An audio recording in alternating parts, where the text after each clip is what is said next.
বিসমিল্লাহির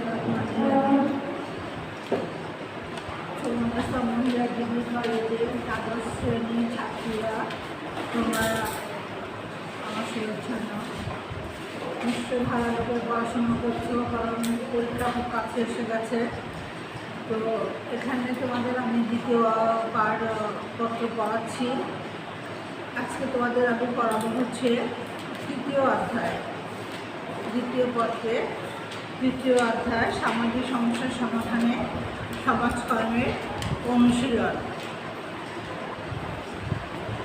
সামাজিক জীব হিসাবে মানুষের সমাজে বসবাস করে, কারণ মানুষ সমাজবদ্ধ জীব, মানুষ একাকী বসবাস করতে পারে না।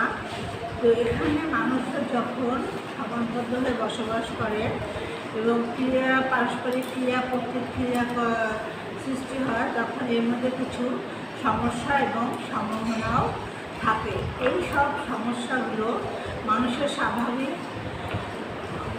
অগ্রগতির পথে বাধার সৃষ্টি করে এবং এর ফলে মানুষ স্বাভাবিক জীবনযাপন করতে পারে না।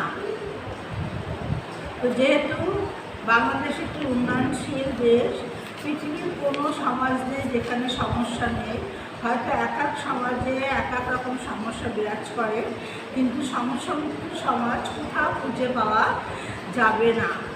তো আমাদের বাংলাদেশ একটি উন্নয়নশীল দেশ, আমাদের এখানে অনেক সমস্যা বিরাজ করে এবং এই সমস্যা সামনে নিয়েই দেশটি সামনের দিকে এগিয়ে যাচ্ছে এবং প্রশংসার দাবি রাখছে। কারণ সামাজিক সমস্যা একটা আরেকটার সাথে জড়িত, একটা সমস্যার সাথে আরেকটা সমস্যা ওতপ্রোতভাবে জড়িত। একটা সমস্যা যখন বৃদ্ধি লাভ করে আরেকটি সমস্যা তখন জন্ম দিয়ে থাকে। এখন আমরা দেখতে পাচ্ছি যে এই সমস্যাগুলোর মধ্যে এক ধরনের আন্তঃসম্পর্ক বিদ্যমান। এখন আমরা এই সমস্যাগুলো কী কী সেটা একটু করবো, যে দারিদ্রতা, জনসংখ্যা স্ফীতি, ভিক্ষাবৃত্তি বা বেকারত্ব, অপরাধ প্রবণতা, কিশোর অপরাধ, বস্তি সমস্যা, বাল্যবিবাহ, এগুলো হচ্ছে সামাজিক সমস্যা। এই সমস্যাগুলো একটার সাথে আরেকটা জড়িয়েছে কীভাবে? যেমন একটা মানুষ যদি দরিদ্র হয়, তাহলে দেখা যাচ্ছে সে তার মৌলিক চাহিদা ঠিকমতো পূরণ করতে পারে না। এর ফলে সে তার পুষ্টিহীনতার শিকার হয়, তারপরে অপরাধ প্রবণ কাজ করে, ভিক্ষাবৃত্তি বেড়ে যায়। এইভাবে দেখা যাচ্ছে ওতপ্রোতভাবে জড়িত। তো আমরা এখন যেটুকু জানলাম সেটা হচ্ছে ভূমিকা। আমরা এখন জানবো সামাজিক সমস্যা কী। যেহেতু মানুষ সমাজবদ্ধ জীব, আর সমাজবদ্ধ একাকী বাস করা কোনো মানুষের পক্ষে সম্ভব নয়, সেহেতু এই সমস্যাটা কী সেটা আমাদের জানতে হবে। সামাজিক সমস্যা বলতে এমন একটি অনভিপ্রেত অবস্থাকে, পরিস্থিতিকে বোঝায় যেখানে অধিকাংশ মানুষ সমস্যার সম্মুখীন হয় এবং যৌথভাবে এই সমস্যার সমাধানের চেষ্টা করে থাকে। একটা সাধারণ একটা পরিস্থিতিকে আমরা সামাজিক সমস্যা বলবো না, কারণ যতক্ষণ পর্যন্ত এটা অধিকাংশ মানুষের উপর ক্ষতিকর প্রভাব বিস্তার না করবে এবং যৌথভাবে এটা সমস্যার সমাধান করার প্রয়োজন অনুভূত না হবে, এটাকে আমরা সামাজিক সমস্যা বলবো না। তাহলে তোমরা বুঝতে পারছো যে সামাজিক সমস্যাটা কী।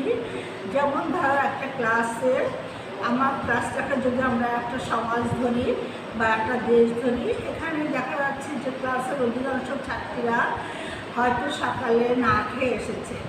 তাহলে আমরা কী করবো? অধিকাংশ একজন না খেয়ে আসে সেটা বিচ্ছিন্ন ঘটনা, কিন্তু অধিকাংশ ছাত্র যখন না খেয়ে আসছে তখন আমরা মনে করব যে সে দারিদ্রতার জন্য, অর্থাৎ তার সকালে খাওয়ার মতো তার অবস্থা ছিল না, বিধায় সে খেয়ে আসতে পারেনি। তাহলে কি আমরা বলবো তারা সব গরিব। আর এবং এই সমস্যাটা, অর্থাৎ এই দারিদ্রতাকে আমরা যৌথভাবে সমাধান করার চেষ্টা করে থাকবো। এটাই হচ্ছে সামাজিক সমস্যা, অর্থাৎ একটা দেশে বা একটা সমাজের অধিকাংশ লোকের উপর ক্ষতিকর প্রভাব বিস্তার করবে এবং সেটা যৌথভাবে সমাধানের প্রয়োজন অনুভূত হবে, কারণ এটা মানুষের স্বাভাবিক সুন্দর পথে বাধার সৃষ্টি করে, মানুষ স্বাভাবিক জীবনযাপন করতে ব্যর্থ হয়। এই হচ্ছে আমাদের সামাজিক সমস্যা কাকে বলে। তোমাদের এই অধ্যায়ে আছে হচ্ছে সামাজিক সমস্যা কাকে বলে, সামাজিক সমস্যার বৈশিষ্ট্য এবং সামাজিক সমস্যার কারণ। এরপর আমরা যেটা আসবো সেটা হচ্ছে সামাজিক সমস্যার বৈশিষ্ট্য। সামাজিক সমস্যার কিছু বৈশিষ্ট্য আছে। এই সামাজিক সমস্যার বৈশিষ্ট্যকে আমরা কীভাবে মূল্যায়ন করব সেটা হচ্ছে যে সমাজ থেকে উদ্ভূত। সামাজিক সমস্যাটা কি?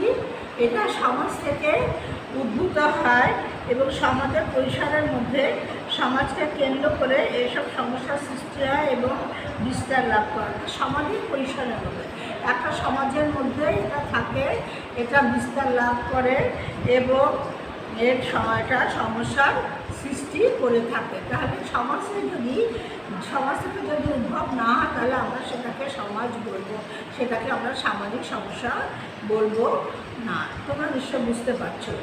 এরপরে যেটা আসে সেটা হচ্ছে বিমূর্ত ধারণা। সামাজিক সমস্যা একটি বিমূর্ত ধারণা, এটাকে স্পর্শ করা যায় না এবং এর কোনো আকার নেই, কিন্তু এটার যেটা ক্ষতিকর প্রভাব আছে এটা আমরা সমাজে উপলব্ধি করতে পারি। তার মানে হচ্ছে যে এটা কোনো আকার নেই, এটা স্পর্শ করা যায় না, কিন্তু এটা যেহেতু সমাজে ক্ষতিকর অবস্থা বিরাজ করে বা ক্ষতিকর সমস্যার সৃষ্টি করে সেটা আমরা বুঝতে পারি। এরপরে যেটা সেটা হচ্ছে পরিবর্তনশীলতা। সমাজ গতিশীল, সমাজ কারোর জন্যে বসে থাকবে না, সেটা নিজস্ব গতিতে চলবে এবং এর ফলে যে সমস্যার সৃষ্টি হয় সেই সমস্যাগুলো হচ্ছে গতিশীল অবস্থা বিরাজ করে থাকে। তো এখানে আমরা দেখতে পাচ্ছি যে সমাজ পরিবর্তনশীল এবং সমাজের পরিবর্তনের সাথে সাথে সামাজিক সমস্যার স্বরূপ ও প্রকৃতিতেও পরিবর্তন হয়। এছাড়া দেশ, সময়, সমাজভেদে সমস্যা ভিন্ন হতে সামাজিক সমস্যা ভিন্ন হতে পারে। যেমন যখন সতীদাহ প্রথা, বহুবিবাহ, দাস প্রথা, যৌতুক প্রথা প্রচলিত শুরু হয় তখন এটা সামাজিক সমস্যা ছিল না, কারণ অধিকাংশ মানুষ তখন এটাকে ক্ষতিকর প্রভাব হিসাবে চিহ্নিত করতো না। কিন্তু এটা যখন কিন্তু আজ এটা অধিকাংশ মানুষ এটাকে ক্ষতিকর অবস্থা মনে করে এবং এটা এখন সামাজিক সমস্যা হিসাবে আমরা চিহ্নিত করতে পারি। সর্বজনীন ক্ষতিকর। এরপরে যেটা আসছে সেটা হচ্ছে সর্বজনীন ক্ষতিকর। সামাজিক সমস্যা হতে হলে সর্বজনীন ক্ষতিকর অবস্থা বিরাজ করবে, অর্থাৎ সব দৃষ্টিতে সামাজিক সমস্যার যে সমাজের বৃহত্তর অংশের উপর ক্ষতিকর প্রভাব বিস্তার করে থাকে। যদি কোনো একটি বিশেষ অবস্থা সমাজের বৃহত্তর অংশের ক্ষতি করে তাহলে আমরা সেটাকে সামাজিক সমস্যা বলবো না, কারণ সামাজিক সমস্যা হতে গেলে অধিকাংশ মানুষ সেটাকে ক্ষতিকর অবস্থা বলে থাকবে, তাহলে আমরা এটাকে সামাজিক সমস্যা বলে থাকবো। এরপরে যেটা আসে সেটা হচ্ছে আদর্শ, মূল্যবোধ ও নীতি পরিপন্থী। সামাজিক সমস্যা আদর্শ, একটা সমাজের যে আদর্শ আছে, মূল্যবোধ আছে এবং নীতি আছে তার পরিপন্থী।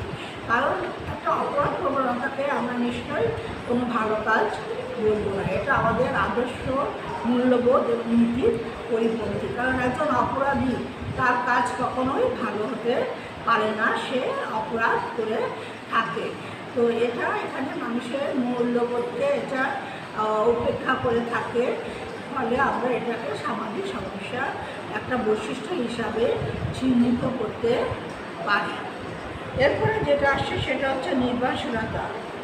সামাজিক সমস্যাসমূহ একক কোনো বিষয় নয়, প্রতিটা সমস্যা অন্যান্য সমস্যার সাথে ঘনিষ্ঠভাবে সম্পর্কযুক্ত এবং একে অন্যের উপর প্রত্যক্ষ এবং পরোক্ষভাবে নির্ভরশীল।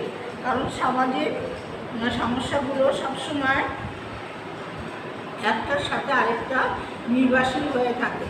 যেমন দারিদ্রতা, এর প্রভাবে কী হয়, পুষ্টিহীনতার শিকার হতে পারে, স্বাস্থ্যহীনতার শিকার হতে পারে, অপরাধ ভিক্ষাবৃত্তি বেড়ে যেতে পারে, মাদক আসক্তি বেড়ে যেতে পারে। এই সবের জন্য বলা হচ্ছে যে সামাজিক সমস্যা হতে হলে সেই সমস্যাগুলো অবশ্যই পারস্পরিক নির্ভরশীল হতে হবে, অর্থাৎ একটার সাথে আরেকটা গভীর সম্পর্ক থাকবে। এরপরে যেটা আসছে সেটা হচ্ছে সর্বজনীন সামাজিক সমস্যা। মূলত সর্বজনীন সমস্যা। মানব সভ্যতার জন্মলগ্ন থেকে সামাজিক সমস্যা ছিল, বর্তমান আছে এবং ভবিষ্যতে থাকবে বলে ধারণা করা হয়। আবার কেবল বর্তমান সময়কে বিবেচনা করলেও সামাজিক সমস্যাকে স্বরূপ উপলব্ধি করা যায়। কেননা আর্থসামাজিক অবস্থা ও ভৌগোলিক ভিন্নতা থাকলেও পৃথিবীর এমন কোনো সমাজ নেই যেখানে সামাজিক সমস্যা নেই। হয়তো মাত্রা, প্রকৃতি এগুলো হয়তো ভিন্নতা থাকতে পারে, কিন্তু সামাজিক সমস্যা নেই এটা আশা করা যায় না। যেমন উন্নত বিশ্বে হয়তো দারিদ্রতা সামাজিক সমস্যা নয়, কিন্তু আমাদের মতো উন্নয়নশীল দেশে দারিদ্রতা সামাজিক সমস্যা। উন্নত বিশ্বে হচ্ছে সুখ, স্বাচ্ছন্দ্য এগুলো হচ্ছে ওদের সমস্যা হতে পারে। বহুমুখী নেতিবাচক প্রভাব, আমি এখানে বলছি বহুমুখী নেতিবাচক প্রভাব, অর্থাৎ যেটা খারাপ প্রভাব বিস্তার করে। সামাজিক সমস্যার প্রকোপ ও প্রভাব বহুমুখী, কিন্তু এর প্রভাব প্রতিকার ও প্রতিরোধযোগ্য। কারণ সামাজিক সমস্যার সৃষ্টি হতে পারে, সমাজ থেকে উদ্ভূত হয়, কিন্তু এটার প্রতিকারও হতে পারে, প্রতিরোধও হতে পারে। যখন কোনো সমস্যাকে প্রতিকার বা প্রতিরোধ করা না যায় তখন সেটাকে আমরা সামাজিক সমস্যা বলবো না।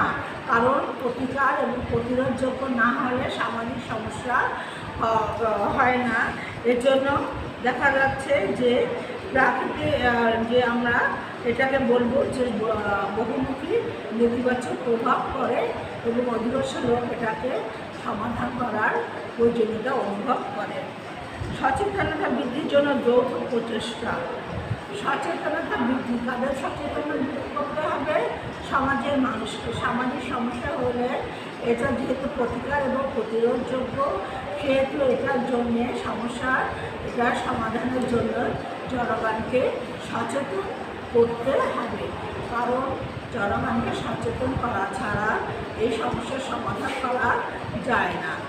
যেমন ধরো নারী নির্যাতন, এই নারী নির্যাতন হয়তো আমরা এর ফল ভোগ করছি না, কিন্তু কেউ না কেউ এর প্রভাব তাদের উপরে পড়ছে। তখন আমরা কী করবো, এটার জন্যে আমাদের সচেতন হতে হবে যাতে নারী নির্যাতন না হয়ে থাকে। তো এই জন্য বলা হচ্ছে সচেতনতা বৃদ্ধির জন্য এটা যৌথ প্রচেষ্টা, অর্থাৎ জনগণকে যৌথ প্রচেষ্টা হতে হবে। পরিমাপযোগ্যতা, সামাজিক সমস্যার একটি গুরুত্বপূর্ণ বৈশিষ্ট্য এটা একটি পরিমাপযোগ্য। এক্ষেত্রে সাধারণ দৃষ্টিভঙ্গি এবং পরিসংখ্যানগত দৃষ্টিকোণ উভয় দিক থেকে সমস্যাটি পরিমাপযোগ্য হবে, অর্থাৎ সাধারণ দৃষ্টিভঙ্গি থেকে এবং এটা দেখা যাচ্ছে যে পরিসংখ্যানগত দৃষ্টিকোণ থেকে এই সমস্যাটা পরিমাপযোগ্য হবে। পরিসংখ্যানিক পদ্ধতিতে এর গতি, প্রকৃতি, ব্যাপকতা প্রভৃতি সম্পর্কে পর্যাপ্ত তথ্য সংগ্রহ করা যাবে। ক্ষতিকর অবস্থা, সামাজিক সমস্যা সবসময় সমাজের ক্ষতিকর পরিস্থিতির সৃষ্টি করে থাকে। তোমরা এমন একটা সমস্যার কথা আমাকে বলো যে সমস্যাটা ক্ষতিকর প্রভাব বিস্তার করে না। নিশ্চয়ই সব সমস্যা মানে ক্ষতিকর অবস্থা বিরাজ করে থাকে, সমাজে ক্ষতিকর অবস্থা বিরাজ করে থাকে।